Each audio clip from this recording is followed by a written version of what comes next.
Good morning and welcome to another Monday Messages. I hope you've all had a beautiful weekend. Weather has changed quite a bit here in Ireland and it's very rainy and wet now. And you know what? The farmers are very glad of it, and actually my garden's very glad of it. And for me, it's an opportunity to take my mind off wanting to be outside all the time and put my head down and get some stuff done inside. Anyway, this morning I wanted to ask you, have you ever experienced a feeling of kind of literally losing sight of yourself as a whole when you are experiencing an illness, a pain, a discomfort, or a problem that seems to overtake you? Because that is something that I think we all tip into very, very easily. I know I do, even as a holistic practitioner, the rare occasions that I feel that I am in a prolonged sense of pain or discomfort, I can go very allopathic and I can focus unduly on that pain or that discomfort or that problem. And we do that at the exclusion of everything else.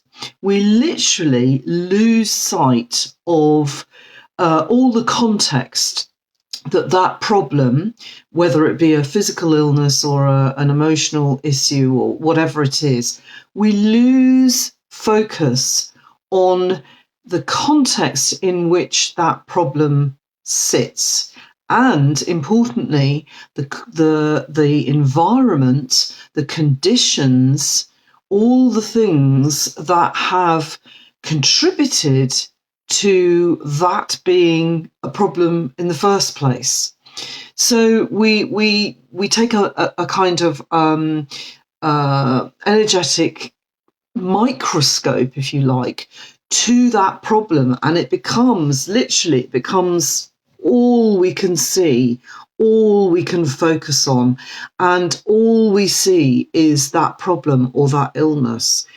Very narrow. Everything else, in order to do that, literally, if you think about a camera or a microscope, everything else has to go either out of focus or completely out of our view. So we miss a lot of things.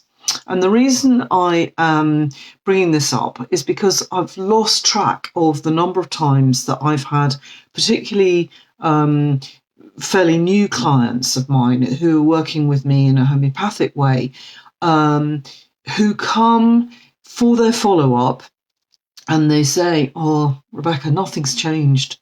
Nothing's changed. I still have that issue or that problem." And what I then do, and most practitioners will do, is we'll go through a checklist of things that we've taken note of in the wider self. So not just the dis-ease, but basic bodily functions, any information that you've told us in the first consultation. And we go through and ensure that really, really nothing's changed. And I honestly, 100% of the time, that statement, "nothing has changed," is not actually true. And there have been all kinds of shifts, sometimes quite major shifts, in all kinds of things that are not within the problem, not within the dis-ease itself. And, things like, I had somebody in 2 days ago who said nothing had changed. And in fact, when we went through it, her bowels had changed quite radically. And she actually started to say, "Oh, actually, yeah, I'm actually moving my bowels daily now and more than once. Seem to be peeing a bit more too. And actually, I've had a few episodes where I've noticed I've sweated, and I've never sweated before."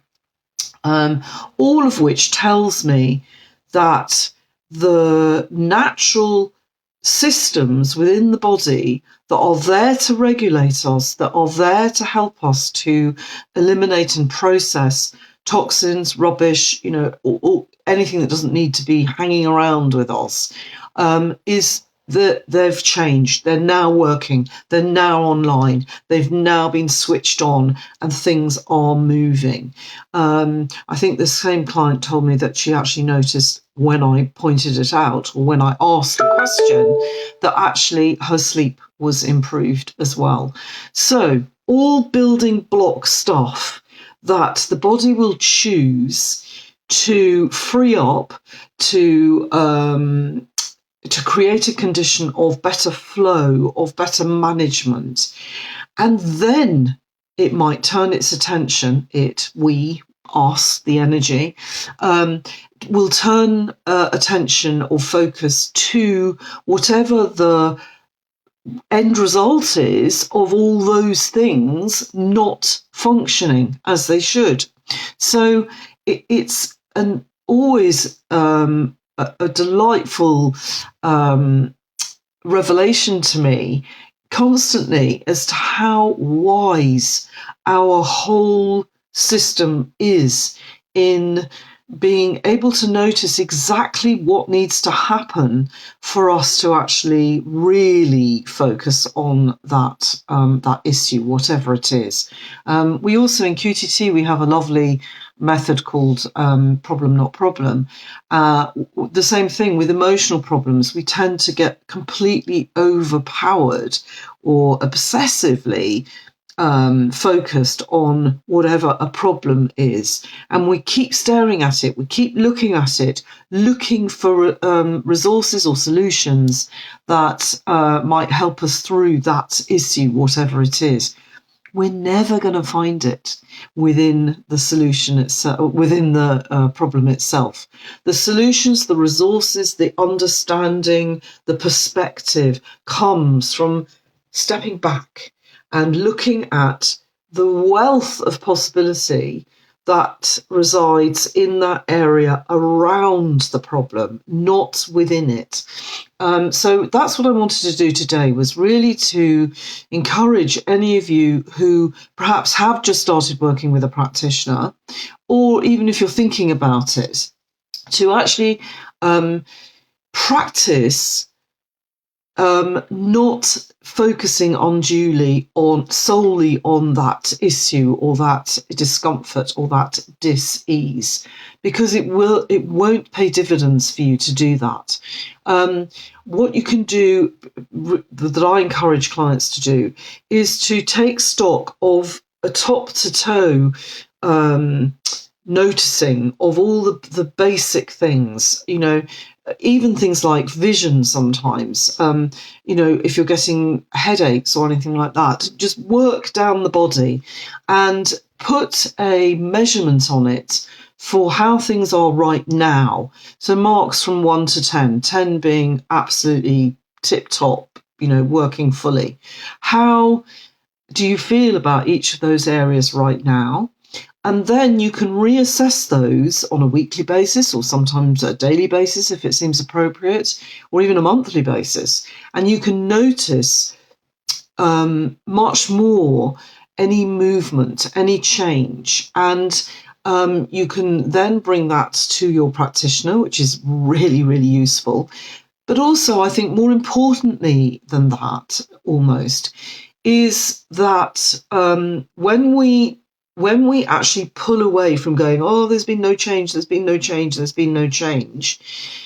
and we see, well, okay, there might not have been much of a shift in that thing, but actually I'm feeling much better. I've got better energy, I'm sleeping better, my bowels are eliminating better. I'm actually finding that I can actually get out and have my walk, which I haven't been able to do for a while. Whatever it is, that gives us encouragement and evidence, actually, to continue on the path that we may have chosen or not. If you do all of that and you go, no, everything's the same, nothing has changed, then you are in a much better position to make an informed choice about who or what you choose to do to help you to recover your health or to find solutions to your problem, whatever that is.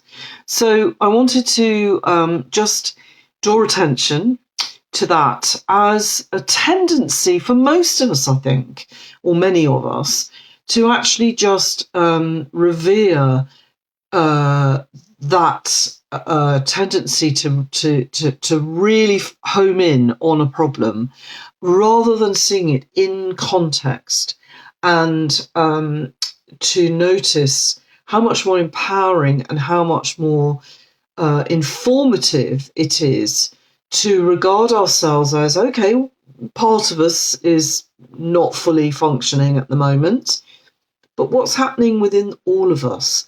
How can I reach out and access resources that will help me over here, because I know that impacts what's going on here, or whatever it is. So I hope that all makes sense. Do let me know in the comments whether that has been your experience or whether that's helpful.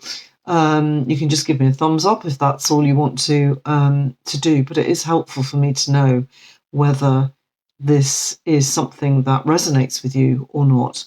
And if you want to know more about how I collaborate with my clients, and how empowering that can feel for you, and how much more in control you can feel when you're on that journey to recover your health, then do click on the link with this video or in my bio, and you can book a free call with me, a free clarity call with me. I think that's it. Enjoy your week and maybe start that list of noticing what's going on right now and what areas could I do with,